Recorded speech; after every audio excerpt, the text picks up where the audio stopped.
able to speak on some of the awesome things that I've witnessed him do. And I've seen some of the awful things that he did. And, he was just a human being. I think what I love most about Earl Simmons was how real he was. Even in his fear, he was real in that. Even in his paranoia, he was real in that. He was one of the realest people you could have ever met. Now, we had close ties and association. Someone else that I know used to managed him through a very rough time in life. I still haven't even spoken to that person just to, see how they're doing with it, because I don't know. I don't know what to say. When you start hearing people calling people a drug addict and saying that they overdosed, and then there's,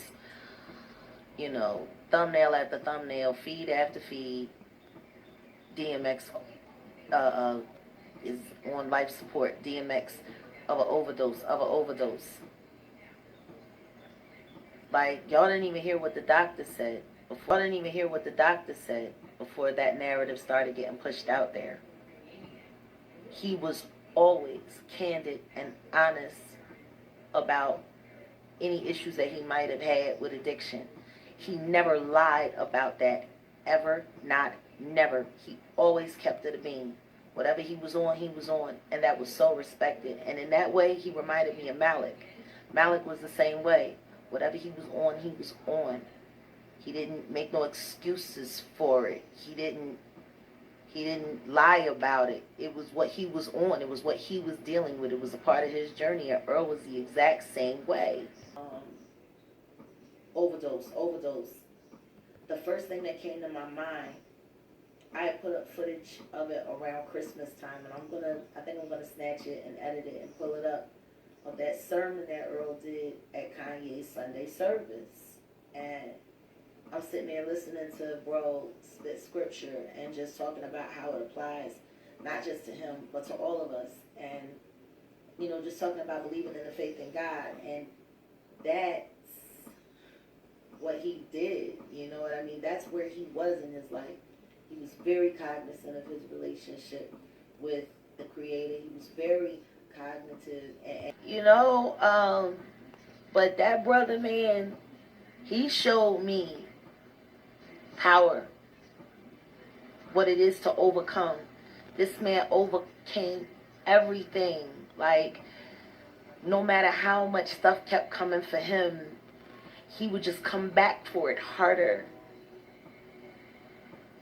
Hello.